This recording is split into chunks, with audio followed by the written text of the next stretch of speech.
Hello সবাইকে, কেমন আছো সবাই? ইতি তোমার ইন্দিরা আরও একটি নতুন ব্লগে সবাইকে অনেক অনেক শুভেচ্ছা জানাই।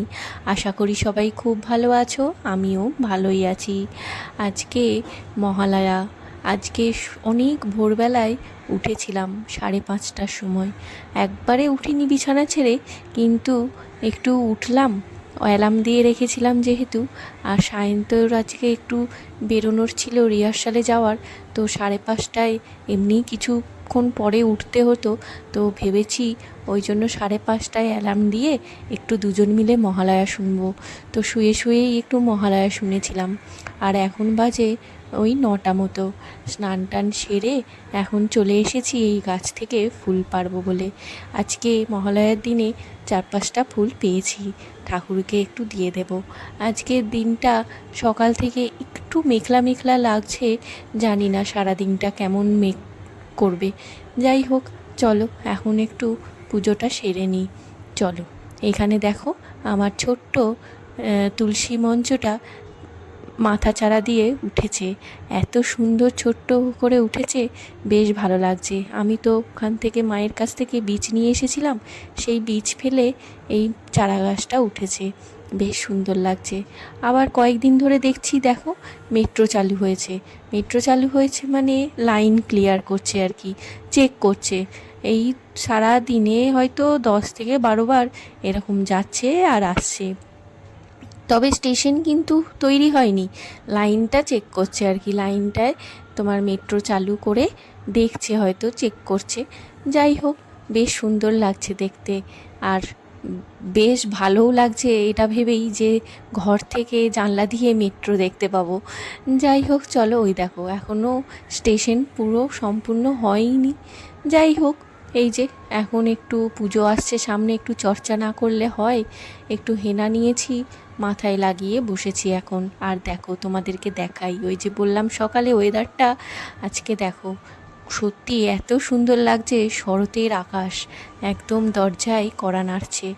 এত সুন্দর করে মেঘটা করেছে আজকে, মেঘে একদম পুরো চারিদিক আচ্ছন্ন হয়ে গেছে, পেঁজা তুলোর মতো যেন মেঘগুলো ছড়িয়ে রয়েছে। এত অপূর্ব দৃশ্য তোমাদের সাথে তাই ভাবলাম একটু ভাগ করে নিই। এত ভালো লাগছে। এই এক হয়েছে জানলাতে এই নেটের কারণে না আমি ভালো করে আকাশটা সেভাবে দেখাতেই পারি না তোমাদের। এত অপূর্ব আকাশটা দেখতে লাগছে, তোমাদেরকে কি বলবো। এই তো একটা মাস এই আকাশটা আমাদের চোখের সামনে থাকবে, বছরে একবার করে আসবে। কত সুন্দর লাগে না দেখতে। সারা বছরই যদি এরকমটা আমরা পেতাম এত সুন্দর করে, তাহলে বেশ ভালোই হতো। চারিদিক মেঘে ছড়িয়ে গেছে, যেন কথা বলছে মেঘ। যাই হোক, চলো এখন স্নান টান সেরে তারপরে দুপুরের খাওয়া দাওয়া সেরে এখন বসেছি একটু স্লাইস নিয়ে। আমার খুব ভালো লাগে স্লাইসটা খেতে। সায়ন্ত ঘরে এনে রেখেছিল, তো সেটাই বসে বসে খাচ্ছিলাম। ওই যে বললাম আজকে সায়ন্ত নেই, তবে ফিরছে। এই দেখো সন্ধ্যের বেলায় সুন্দর করে লাইট জ্বালিয়ে মেট্রো চলছে, এত দেখতে ভালো লাগছে। যাই হোক, চলো এখন একটু মুড়ি মাখি সন্ধেবেলায়। আজকে না ভেবেছি একটু ঝাল মুড়ি মাখাবো। এ দেখো মুড়ি নিয়েছি, কাঁচা লঙ্কা, কাঁচা পেঁয়াজ, একটু আদা, আর একটু নারকেল কুচি, আর ছোলা, বাদাম একটু নুন দিয়ে ভেজেছি, ধনেপাতা, সেদ্ধ করে রাখা আলু, টমেটো কুচি, আর এখানে রয়েছে একটা এখানকার গুজরাটি আমের চাটনি। তোমাদেরকে বলতে গিয়েই আমার মুখে জল আসছে। আচারটায় দারুণ সুন্দর। আর এখানে পাঁচমিশালি একটু চানাচুর, যেটা এখানে অ্যাভেলেবেল তোমার ওই বেকারি দোকানগুলোয় পাওয়া যায়। এই চানাচুরগুলো খুব ভালো লাগে খেতে। যাই হোক, চলো একে একে সমস্ত কুচিয়ে রাখা ভেজে রাখা জিনিসগুলো দিয়ে দিচ্ছি, তারপরে সুন্দর করে মাখবো। আর সায়ন্ত চলেও এসেছে আর কিছুটা রাস্তা, তারপরে একসাথে সবাই মিলে একটু মুড়ি মাখা খাবো। হঠাৎ করেই আজকে ইচ্ছে হলো ঘরে বসে একটু ঝালমুড়ি মাখি। ঝালমুড়ি তো খেতেই পারি না আমাদের ওদিক ছাড়া। এখানে তো ঝালমুড়ি বলে কিছুই চেনে না কেউ। এখানে শুধু ওই পাও ভাজি, বড়া পাও, আর না হলে মিশেল পাও, সামোসা পাও, ধোকলা, থেপলা, তারপরে ইডলি, ধোসা। ধোসাটা আমি খুব ভালোবাসি খেতে, ধোকলাটাও খুব ভালো লাগে এখানকার। তো এই তো এখানকার খাবার। হ্যাঁ, আর স্ট্রিট ফুডে এমনি মোমো টোমো পাওয়া যায়, কিন্তু আমাদের ওখানকার এই যে ঝালমুড়ি ফুচকাও পাওয়া যায়, কিন্তু আমাদের ওখানকার যে প্রপার আলু মেখে যে ফুচকাটা সেটা আবার পাওয়া যায় না।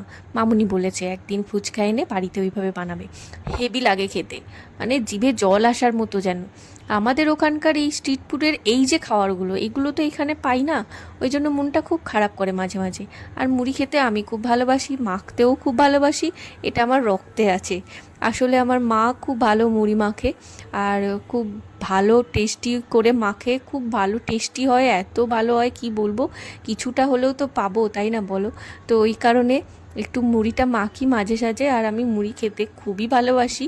তো ওই ছোটো থেকে খেয়ে এসেছি যা হয় আর কি। তো এত সুন্দর করে মুড়িটা মাখছি, তার সাথে এত সুন্দর গন্ধ ছাড়ছে কি বলবো। যাই হোক, সবটা তো দিয়ে দিলাম, ভাজাভুজি কাঁচা পেঁয়াজ ফেঁয়াজ সব কিছু দিয়ে, তারপরে আচার দিয়ে, একটু চানাচুর দিয়ে, একটু কাঁচা সর্ষের তেল দিয়ে, এখন হালকা হাতে ওই চামচে করে মাখাটা ঠিক হচ্ছে না। এই যে হাতে মাখা, আহা, এর যে টেস্ট, এর যে স্বাদ, সেটা আর বলতে। চলো মেখেছি, একটু খেয়ে দেখি চামচে করে। একবার টেস্ট না করলে না আমার ঠিক থাকতে পারছি না। দারুণ হয়েছে, কিন্তু অসাধারণ খেতে হয়েছে, যে কি বলবো তোমাদেরকে, বলে বোঝানোর না। একদম পুরো মনে হচ্ছে দোকানের। যাই হোক চলো, আর এই যে সায়ন্ত এনেছে আসার সময় একটু পেস্ট্রি, আর আমার জন্য কুরকুরে। আজকে পুরো জমে ক্ষীর। চলো ব্লগটা এখানেই শেষ করছি, তোমাদের ভালো লাগলে লাইক করো, সবাই ভালো থেকো, দেখা হবে আবারও খুব তাড়াতাড়ি পরের একটা ব্লগ নিয়ে।